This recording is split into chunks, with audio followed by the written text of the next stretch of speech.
power was Winston Churchill's natural environment, the power of a famous name, of influential connections, of an education which gave Englishmen the confidence and arrogance to rule the greatest empire the world has known.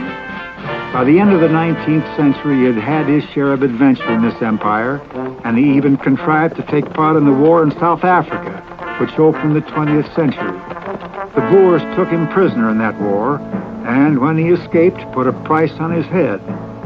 Churchill survived, and the power of survival turned out to be one of his most notable characteristics. Entering Parliament at the age of 25, he was to spend more than 50 years at the center of political power. As the 20th century advanced, so Churchill's experience of office grew.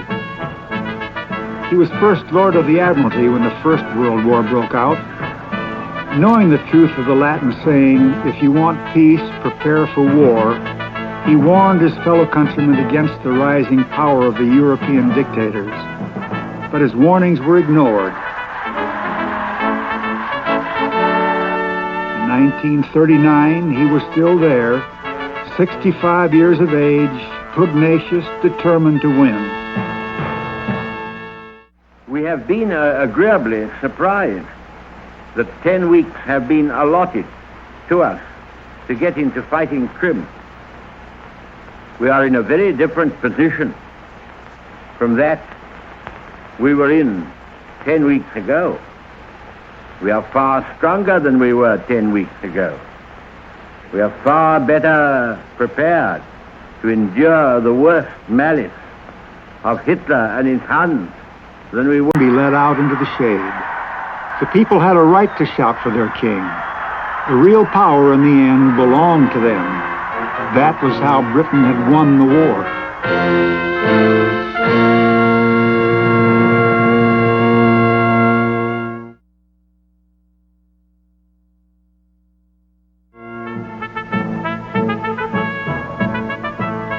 Germany was defeated, but the Allies still had to deal with Japan. There were also many problems connected with the resettlement of Europe which had to be resolved. While the Allied leaders met at Potsdam, Britain held a general election, the first since 1935. Although the Conservatives had held large majorities in the House of Commons since 1931, Churchill's wartime government had been a coalition of all parties. The leaders of the Labour Party held important posts in the cabinet. Churchill's deputy prime minister was the Labour leader Clement Attlee. Many voters thought that in supporting Churchill's wartime colleagues, they were voting for Churchill himself. But the polls gave Attlee a clear victory over the Conservatives. Churchill was defeated. It was a bitter moment, perhaps the most bitter of his career. "I awoke with a sudden sharp stab of almost physical pain," he wrote. "A hitherto unconscious conviction that we were beaten broke forth and dominated my mind. I should fall. The power to shape the future would be denied me."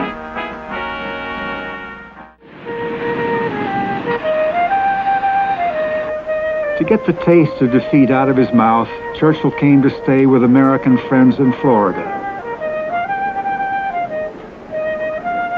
The sudden release from high office seemed to age him, as though the strain of the previous 5 years had all at once caught up with him. Been asked to say just 10 words, but I haven't been told which 10 words they should be. But there are 10 words which, or thereabouts 10, which come very readily to my mind, and that is the great pleasure I have in feeling the genial sunshine of Miami Beach. The great pleasure I have in feeling the genial sunshine of Miami Beach. One too many. While in America, Churchill paid a visit to Roosevelt's grave in New York State.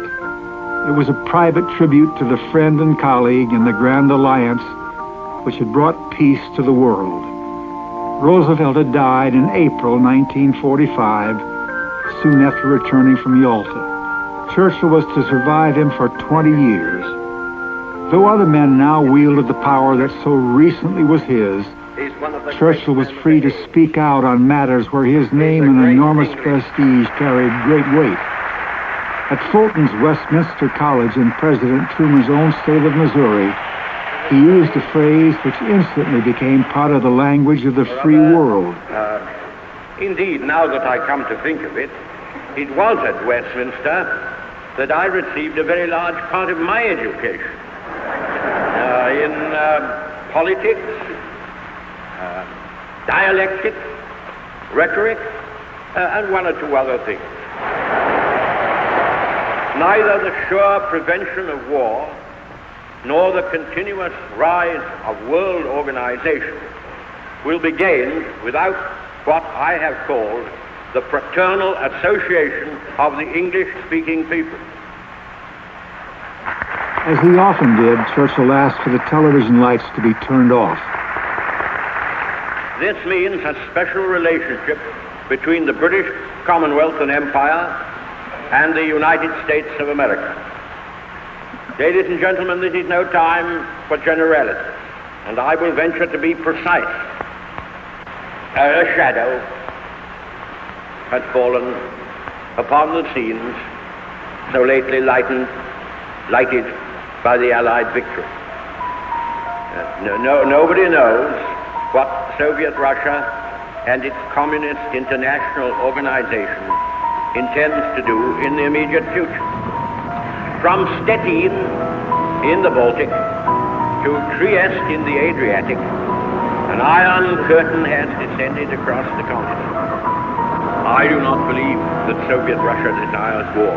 What I have seen of our Russian friends and allies during the war, I am convinced that there is nothing they admire so much as strength, and there is nothing for which they have less respect than for weakness, especially military weakness. If we adhere faithfully to the Charter of the United Nations and walk forward in sedate and sober strength, seeking no one's land or treasure, seeking to lay no arbitrary control upon the thoughts of men, if all British moral and material forces and convictions are joined with your own in fraternal association, the high roads of the future will be clear, not only for us, but for all, not only for our time, but for a century to come.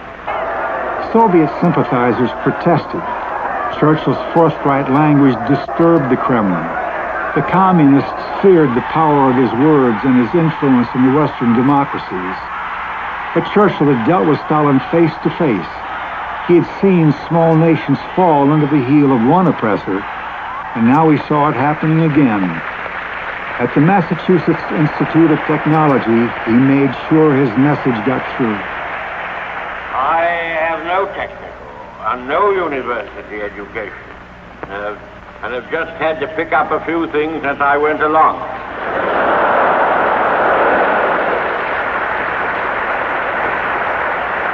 They were confronted with something quite as wicked, but in some ways more formidable than Hitler. Because Hitler had only the Herrenvolk pride and anti-Semitic hatred to exploit. He had no fundamental theme.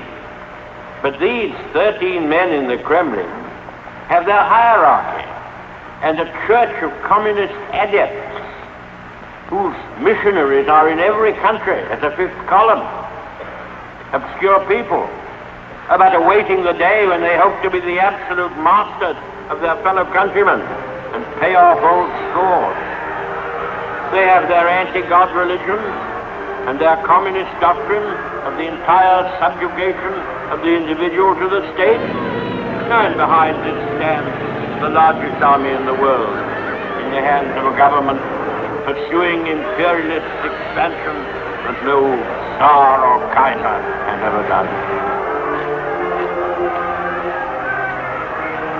I must not conceal from you tonight the truth as I see it.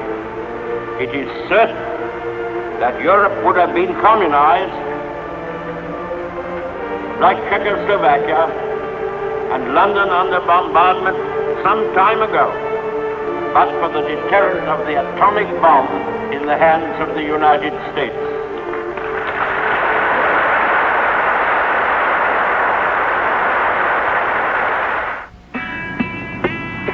Churchill was born a year before Queen Victoria was proclaimed Empress of India. At the age of 73, he saw India proclaimed independent and divided into two sovereign states by the last British Viceroy, Lord Mountbatten. He fought the India Bill tooth and nail in 47, largely, I suppose, because of his own experience as a young man in India.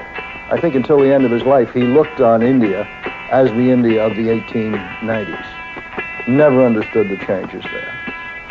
Couldn't understand how a man like Gandhi or Nehru, even though they'd gone to the same school, could be responsible for India. The British Raj was gone. A new world was in being. Few men of Churchill's generation could understand the changes that had taken place. Britain was still a great nation, but she could never again be the power in the world she had once been.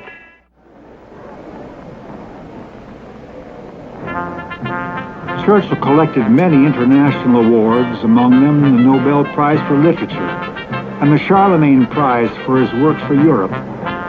He was a prophet accorded much honor outside his own country, although inside Britain many still suspected him of being a warmonger. It is not a movement of parties, but a movement of peoples. It must be all for all. Europe can only be united by the heartfelt wish and vehement expression of the great majority of all the peoples, in all the parties, in all the freedom-loving countries, no matter where they dwell or how they vote. We cannot aim at anything less than the union of Europe as a whole, and we look forward with confidence to the day when that union will be achieved.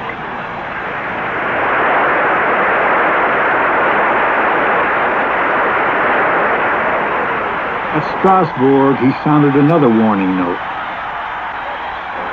Prenez garde. Je vais parler français.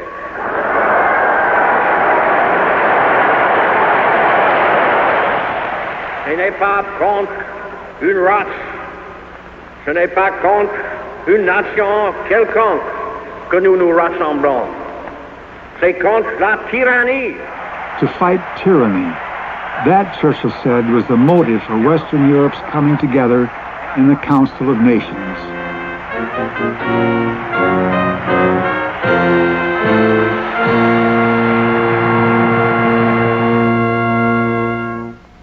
In the 5 years following the election of 1945, great changes took place in British society as a result of socialist policies. As leader of the opposition, Churchill attacked these policies. But the Conservative Party had to move with the times if they were to regain power. Churchill had able men to back him up, but his own eloquence was one of their principal weapons. At least we have one first-class intelligence now brooding upon our affairs. But I must make it clear that we, conservatives, do not believe that there is a quack cure-all for the troubles and tribulations of human life.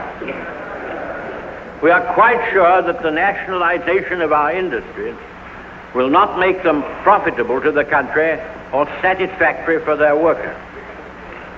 The scheme of society for which we stand is the establishment and maintenance of a basic minimum standard of life and labor, below which a man or woman of goodwill, however old or weak, shall not be allowed to fall.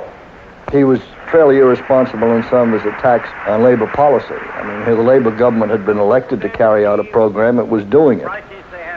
I don't think it was so much Winston's lack of understanding of what Britain wanted, but just that combativeness in him that made him fight anything the other people had put forward.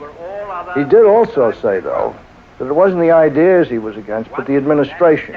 Well, of course they were badly administered at first. Any big program is. But Winston took these things, these criticisms, to try and demolish the whole structure.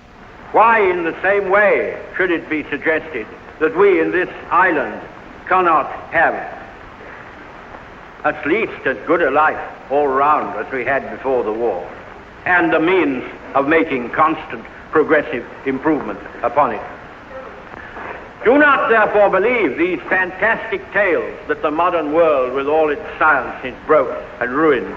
Crazy doctrines, clumsy fingers, meddlesome matties, vicious and morbid trends of policy, these are what are manufacturing shortages and miseries by their vice and folly.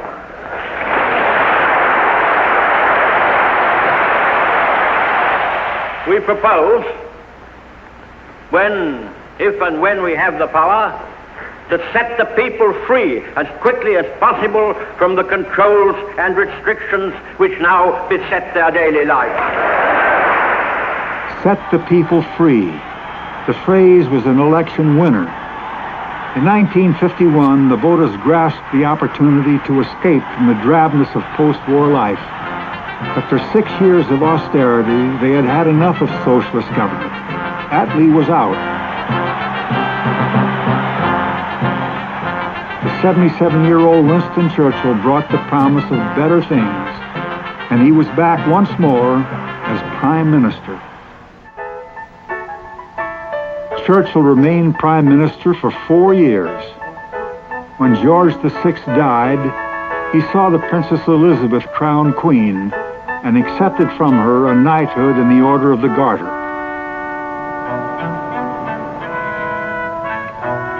Anthony Eden, his faithful lieutenant, succeeded him.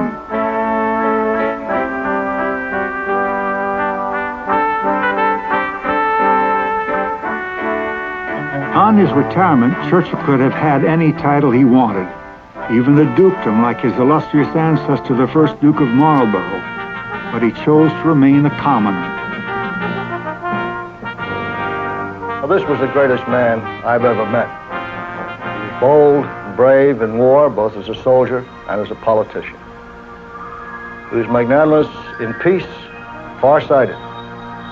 He saw the world in black and whites with great historical perspective. He was bullheaded, certainly. He talked too much often. He sometimes grasped at straws.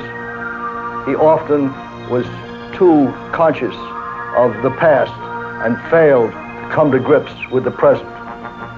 But having said all this, he was a great Democrat, a child of the House of Commons, as he described himself. Given great power, he never sought to use it for base or ignoble ends. This was a very great man and a gentle gentleman. Churchill lived on quietly at Chartwell, his country home, until 1965, when he died soon after his 90th birthday. In one way or another, he had served 6 monarchs, but he always recognized that power came from the people and rested in the House of Commons.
Sail on, O ship of state. Sail on, O Union strong and great. Humanity, with all its fears, with all the hopes of future years, is hanging breathless on thy fate.